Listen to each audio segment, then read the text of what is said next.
हाँ, उस वीडियो को अपन स्टार्ट करते हैं। तो देखिए, कूलाम का नियम। कूलाम का नियम होता है दो स्थिर आवेशों के मध्य लगने वाले आकर्षण एवं प्रतिकर्षण बल दोनों आवेशों के परिमाणों के गुणनफल के समानुपाती होता है तथा उनके मध्य की दूरी के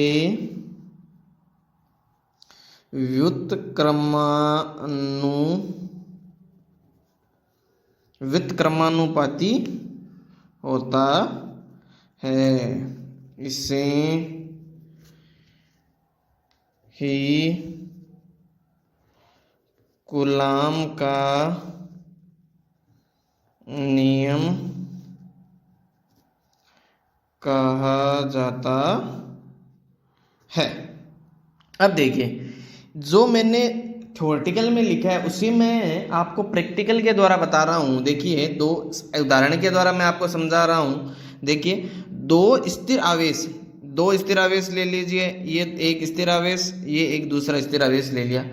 ये है Q1, दूसरा है Q2। मैंने स्थिर आवेश ले लिया। आकर्षण, इनके मध्य लगने वाला आकर्षण बल, इनके मध्य कोई बल लग रहा है, आकर्षण बल F लग रहा है। दोनों आवेशों के परिमाण, अब देखो इनके बीच की दूरी मैंने ले ली डिस्टेंस R। दूरी कितनी ली? R ली। दो स्थिर आवेशों के मध्य लगने वाले आकर्षण एवं प्रतिकर्षण बल दोनों आवेशों के परिमाण के गुणनफल के समानुपाती होता है। अब देखिए, यहां से दोनों आवेश के परिमाणों के गुणनफल के समानुपाती होता है। अब परिभाषा से देखिए, परिभाषा से आपको क्या समझ में आया? परिभाषा से हमें यह समझ में आया कि बल क्या होता है जो दोनों आवेश Q1 और Q2 के गुणनफल के बराबर होता है। ये मैंने दे दी इसको समीकरण नंबर 1। ठीक, तथा उनके मध्य की दूरी, अपन ने इसके दोनों आवेशों की, स्थिर आवेशों के मध्य दूरी कितनी ली? R ली। इनकी दूरी के वर्ग के व्युत्क्रमानुपाती होता है। वर्ग, तो दूरी ली मैंने F समानुपाती R स्क्वायर के वर्ग के व्युत्क्रमानुपाती ले लिया, जैसे परिभाषा में दी हुई है। अब देखो, समीकरण 1 व 2 से, समीकरण 1 एवं 2 से, अब देखिए समीकरण 1 और 2 से अपन क्या कह सकते हैं? ये भी F के समानुपाती है, ये F के व्युत्क्रमानुपाती है। यदि मैं समीकरण 1 और 2 को कंबाइंड लिख दो तब क्या हो? यहां से बनेगा F समानुपाती Q1 और Q2 बट्टा R स्क्वायर। तो यहां से अपन देखिए, समीकरण 1 और 2 को मैंने कंबाइंड लिख दिया, तो यहां से अपने को क्या पता चल रहा है? जो परिभाषा में लिखी थी वही पता चल रही है, जो कि Q1 और Q2 के तो समानुपाती और दूरी के वर्ग के व्युत्क्रमानुपाती होता है।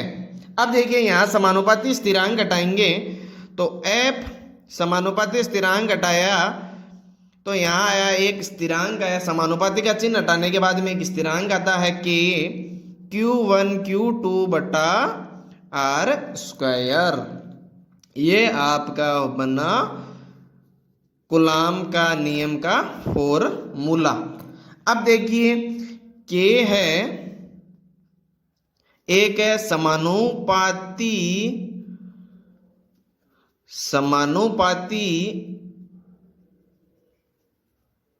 स्थिरांक, समानुपाती स्थिरांक जिसका मान होता है 1/4 pi epsilon not. 4 pi epsilon not होता है इसका मान। ठीक है, यदि मैं इसको गणनाओं, मतलब डिजिट संख्याओं के आधार के पर इसका मान बताओ, गणनाओं में इसका मान कितना आता है? गणनाओं में इसका मान आता है 9 गुणा 10⁻9 newton metre square upon coulomb square. इसका क्या होता है? मात्रक होता है। अब इसमें आई एप्सिलॉन नोट। अब एप्सिलॉन नोट भी आपको पता होना चाहिए। एप्सिलॉन नोट होता है निर्वात या हवा की विद्युत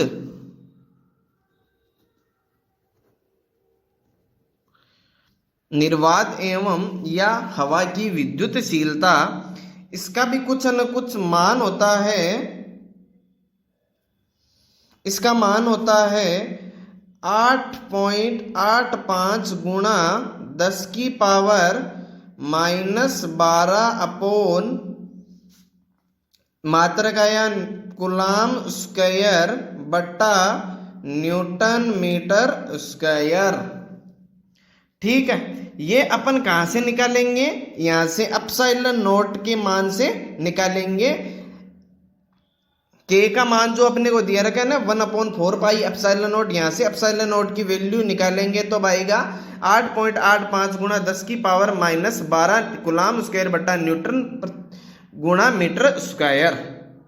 ठीक है, अब अपन बात करें, ये तो मैंने आपको बताया के का मान। अब के का मान कैसे निकालेंगे ये आपको थोड़ा ध्यान रख। के का टॉपिक है के का मान ज्ञात करना। यह कूलाम का नियम आपकी एग्जाम की दृष्टि से बहुत ही महत्वपूर्ण है। अब देखिए, हम जानते हैं, लिखिएगा, हम जानते हैं कि ए बराबर अपन ने क्या होता है कूलाम का नियम के Q1 Q2 बटा R स्क्वायर होता है। अब देखिए, अपने को मान किसका निकालना है? इस के का मान निकालना है, तो अपने को पक्षांतरण करना पड़ेगा। तो एफ आर स्क्वायर बराबर आया के Q1 Q2। अब यहां से थोड़ा सा और सरल करें तो के का मान कितना आया? एफ आर स्क्वायर बट्टा Q1 Q2। अब अपने को बल का मात्रक पता है न्यूटन होता है, दूरी का मात्रक मीटर स्क्वायर अपॉन आवेश का मात्रक क्यू क्या है? आवेश है, तो आवेश का मात्रक कूलाम, ये कूलाम ये रहा, तो इसको क्या या न्यूटन प्रति मीटर स्क्वायर बट्टा कूलाम स्क्वायर। ये है इसकी एसआई मात्रक। यह आया इसका एसआई मात्रक। अब एसआई मात्रक के अपन आगे चलें, एसआई मात्रक से आगे चलें तो इसका अपन ज्ञात करते हैं के का CGS पद्धति में मान ज्ञात करना। मात्रक क्या होता है? ठीक है, अपने को पता है के बराबर अपने को आया एफ आर स्क्वायर बट्टा Q1 Q2। ठीक है, Q1 Q2 है। अब देखिए, एफ बल का मात्रक CGS पद्धति में होता है डाइन, और दूरी का मात्रक होता है सेंटीमीटर। सेंटीमीटर होता है, स्क्वायर है तो सेंटीमीटर स्क्वायर हो गया, बट्टा Q1 और Q2 इसका होता है स्टेट कूलाम। अब देखिए, दुनिया का वर्ग करना है, ये आ गया, दोनों का वर्ग आ गया। ठीक है, अब अपन इसके बाद में, अब ये तो हो गई परिभाषा की बात, इसका सूत्र आ गया। अब आती है एक कूलाम की परिभाषा। एक कूलाम की परिभाषा, एक कूलाम की परिभाषा, यदि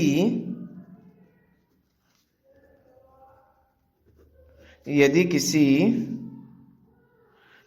चालक में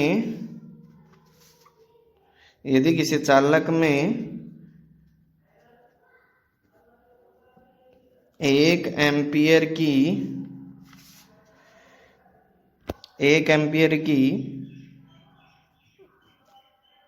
विद्युत धारा 1 सेकंड में प्रवाहित की जाती है तो उस चालक से प्रवाहित आवेश 1 कूलाम कहलाता है। 1 कूलाम कहलाता है। तो एक कूलाम बराबर कितना आया? 1 एम्पियर गुणा 1 सेकंड। एम्पियर गुणा 1 सेकंड। तो आवेश का मैंने बताया था अब पिछले वीडियो में, आवेश का विमीय सूत्र वो होता है AT। ठीक है। अब देखिए अपन इतनी देर बात कर रहे थे निर्वात की। अब यदि अपन माध्यम निर्वात न हो, आपकी निर्वात के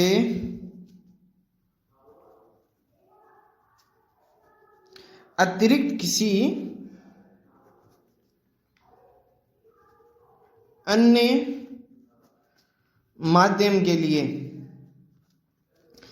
अपन कूलाम का नियम निर्वात के लिए अध्ययन कर रहे थे। यदि अब निर्वात ना हो तो, यदि कोई माध्यम दे दिया अपने को, F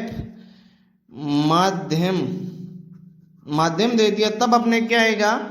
1/4 pi epsilon Q1 Q2 बटा R स्क्वायर।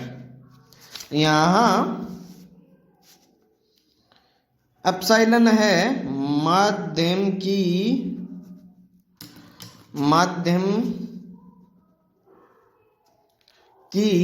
निरपेक्ष